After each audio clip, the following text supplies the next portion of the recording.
വലിയവിള മതബോധന യൂണിറ്റിനു വേണ്ടി യഫാത്ത ക്രിയേഷൻസ് പ്രാർത്ഥനാപൂർവം ഒരുക്കുന്നു അനുഗ്രഹീത അനുഗ്രഹീത അനുഗ്രഹീത.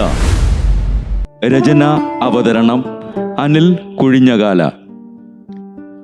പാലസ്തീനയിലെ തെക്കൻ ഗലീലയിൽ നസ്രത്ത് എന്നൊരു കുഗ്രാമത്തിൽ നീതിമാന്മാരും ജ്ഞാനികളും കൃപാവരം നിറഞ്ഞവരുമായിരുന്ന യോവാക്കീമിൻ്റെയും അന്നയുടെയും 20 വർഷത്തെ പ്രാർത്ഥനയുടെയും ഉപവാസത്തിൻ്റെയും ഫലമായി ജന്മപാപമില്ലാതെ അവരിൽ ഉത്ഭവിച്ച കുഞ്ഞിന് അവർ നക്ഷത്രം, മുത്തുപ്രകാശം, സമാധാനം എന്നീ അർത്ഥമുള്ള മേരി എന്ന പേരിട്ടു. പരിശുദ്ധിയിൽ ദൈവ വരപ്രസാദവും ജ്ഞാനവും നിറഞ്ഞവളായി വളർന്നു വന്ന അവളുടെ ജീവിതത്തിൽ സ്വർഗസ്ഥനായ പിതാവും പുത്രനും പരിശുദ്ധാത്മാവും സന്തോഷിച്ചു. മാതാപിതാക്കൾ മേരി ജനിക്കുന്നതിന് മുൻപ് നേർന്ന നേർച്ച നിറവേറ്റാൻ വേണ്ടി മേരിയെ ദേവാലയത്തിൽ കൊണ്ടുപോയി കാഴ്ചയായി സമർപ്പിച്ചു. പിന്നീട് പുരോഹിതന്റെ കീഴിൽ ദേവാലയത്തിൽ കഴിഞ്ഞ് നിത്യവും പ്രാർത്ഥിച്ച് കന്യാവ്രതവും കാത്തു സൂക്ഷിച്ചു. 14 വയസ്സു പ്രായം കഴിഞ്ഞപ്പോൾ നിയമമനുസരിച്ച് കന്യക മേരിക്ക് വരനെ തിരഞ്ഞെടുക്കാൻ തീരുമാനിച്ചു. പുരോഹിതന്റെ നിർദ്ദേശപ്രകാരം അവിടെ വന്നുകൂടിയ യുവാക്കളുടെ കൈകളിൽ നൽകിയ കമ്പുകളിൽ ഗലീലിയിലെ നസ്രത്തിലുള്ള ദാവീദിന്റെ വംശത്തിൽപ്പെട്ട നാസിർ വ്രതക്കാരനും സുന്ദരനും സുമുഖനുമായ യാക്കോബിന്റെ മകൻ ആശാരിപ്പണിക്കാരൻ ജോസഫിന്റെ കയ്യിലെ കമ്പു മാത്രം പുഷ്പിച്ചു. അങ്ങനെ ജോസഫിനെ കന്യകയുടെ ഭർത്താവായി വിവാഹ നിശ്ചയം ചെയ്തു. ഒരു ദിവസം പ്രാർത്ഥനയിൽ മുഴുകിയിരുന്ന മറിയത്തിന്റെ മുന്നിൽ ദൈവദൂതനായ ഗബ്രിയേലെത്തി അഭിവാദനം ചെയ്തു. ദൈവ കൃപ നിറഞ്ഞവളെ, നിനക്ക് സ്വസ്തി, കർത്താവ് നിന്നോടുകൂടെ. ഇത് കേട്ടതും മറിയം അസ്വസ്ഥയായി. ദൈവദൂതൻ അവളെ ആശ്വസിപ്പിച്ചുകൊണ്ട് പറഞ്ഞു, മറിയമേ, നീ ഭയപ്പെടേണ്ട. ദൈവസന്നിധിയിൽ നീ കൃപ കണ്ടെത്തിയിരിക്കുന്നു. നീ ഗർഭം ധരിച്ച് ഒരു പുത്രനെ പ്രസവിക്കും. നീ അവന് യേശു എന്ന് പേരിടണം. അവൻ അത്യുന്നതന്റെ പുത്രൻ എന്ന് വിളിക്കപ്പെടും. ഉടനെ മറിയം പറഞ്ഞു, ഇതെങ്ങനെ സംഭവിക്കും? ഞാൻ പുരുഷനെ അറിയുന്നില്ലല്ലോ. പരിശുദ്ധാത്മാവ് നിന്റെ മേൽ വരും, അത്യുന്നതന്റെ ശക്തി നിന്റെ മേൽ ആവസിക്കും. അതിനാൽ നിന്നിൽ നിന്ന് ജനിക്കുന്ന ശിശു പരിശുദ്ധൻ എന്ന് വിളിക്കപ്പെടും. ഇതാ, നിന്റെ ചാർച്ചക്കാരി വന്യയായ എലിസബത്തും ഒരു പുത്രനെ ഗർഭം ധരിച്ചിരിക്കുന്നു. അവൾക്ക് ഇത് 6-ാം മാസമാണ്. ദൈവത്തിന് അസാധ്യമായി ഒന്നുമില്ല. ഇതു കേട്ടതും വിനീതയായി മറിയം പറഞ്ഞു, ഇതാ കർത്താവിൻ്റെ ദാസി, നിന്റെ വാക്ക് എന്നിൽ നിറവേറട്ടെ. ഇസ്രായേൽ ജനം മുഴുവൻ കാത്തിരിക്കുന്ന രക്ഷകന്റെ മാതാവാകുക എത്ര അമൂല്യമായ വരദാനമാണത്. ആ സന്തോഷ വാർത്തയുമായി മറിയം തൻ്റെ ഇളയമ്മയായ എലിസബത്തിൻ്റെ അരികിലെത്തി. അഭിവാദനം ചെയ്തപ്പോൾ അവരുടെ ഉദരത്തിൽ ശിശു കുതിച്ചു ചാടി. എലിസബത്ത് പരിശുദ്ധാത്മാവ് നിറഞ്ഞവളായി ഉദ്ഘോഷിച്ചു, നീ സ്ത്രീകളിൽ അനുഗ്രഹീതയാണ്, നിന്റെ ഉദരഫലം അനുഗ്രഹീതം.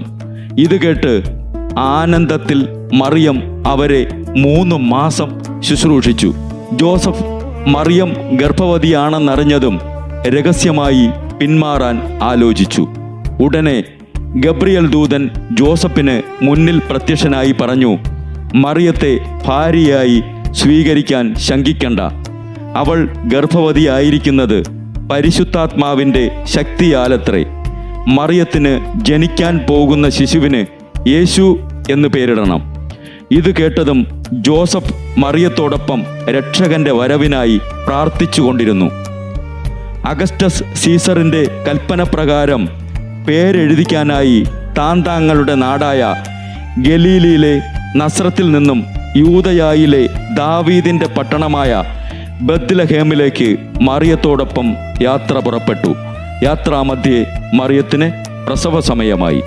കാലിത്തൊഴുത്തിൽ രക്ഷകന് ജന്മം നൽകി. ദൈവദൂതന്റെ കൽപ്പന പ്രകാരം ആട്ടിടയന്മാർ ആദ്യമെത്തി മറിയത്തോടൊപ്പം ലോകരക്ഷകനെ കണ്ടു വണങ്ങി. പിന്നീട് നക്ഷത്രം കാട്ടിയ വഴിയെ 3 രാജാക്കന്മാർ അവർക്ക് അരികിലെത്തി. പൊന്നും മീറയും കുന്തുരുക്കവും യേശുവിനരികിൽ വച്ചു വണങ്ങിയതും മറിയം നോക്കി നിന്നു. ജെറുസലേം ദേവാലയത്തിൽ ഉണ്ണി യേശുവിനെ കാഴ്ചയർപ്പിക്കാനായി ഭക്തനും നീതിമാനുമായ ശിമയോന്റെ കൈകളിലേക്ക് യേശുവിനെ നൽകിയതും അദ്ദേഹം ഇങ്ങനെ പ്രതിവചിച്ചു: ഇവൻ ഇസ്രായേലിൻ്റെ പലരുടെ വീഴ്ചയ്ക്കും ഉയർച്ചയ്ക്കും കാരണമാകും. മറിയത്തെ നോക്കി, നിന്റെ ഹൃദയത്തിൽ ഒരു വാൾ തുളച്ചു കയറും എന്ന് പ്രതിവചിച്ചു. ഉടനെ അന്ന പറഞ്ഞു: മോളെ, നിത്യനായ പിതാവ് ആ സമയത്ത് നിനക്ക് ശക്തി നൽകി നിന്നെ അനുഗ്രഹിക്കും. ഭക്തരായ 2 പേർക്കും രക്ഷകനെ കയ്യിൽ എടുക്കാനുള്ള വരപ്രസാദം ദൈവം നൽകി. അതിൽ അവർ അത്യന്തം സന്തോഷിച്ചു. പിന്നീട് ഹെറോദോസിനെ ഭയന്ന് ഈശോയോടൊപ്പം ഈജിപ്തിലേക്കുള്ള ക്ലേശപൂർണമായ യാത്ര. തുടർന്ന് ജെറുസലേം ദേവാലയത്തിൽ യേശുവിനെ കാണാതലഞ്ഞതും 3-ാം നാൾ തേടി കണ്ടെത്തിയതും മറിയം ചോദിച്ചു: മകനെ, നീ ഞങ്ങളോട് എന്തിനിങ്ങനെ ചെയ്തു? ഉടനെ ഈശോ: നിങ്ങൾ എന്തിനാണ് എന്നെ അന്വേഷിച്ചത്? ഞാൻ എൻ്റെ പിതാവിൻ്റെ കാര്യങ്ങൾ വ്യാപൃതനായി ഇരിക്കേണ്ടതാണെന്ന് നിങ്ങൾ അറിയുന്നില്ലേ? കാനായിലെ കല്യാണ വീട്ടിൽ വച്ച് മറിയത്തിൻ്റെ നിർദ്ദേശപ്രകാരം പച്ചവെള്ളം വീഞ്ഞാക്കിയതും ജെറുസലേം ദേവാലയത്തിലെ രാജകീയ പ്രവേശനവും മറിയത്തിന് ആനന്ദം നൽകി.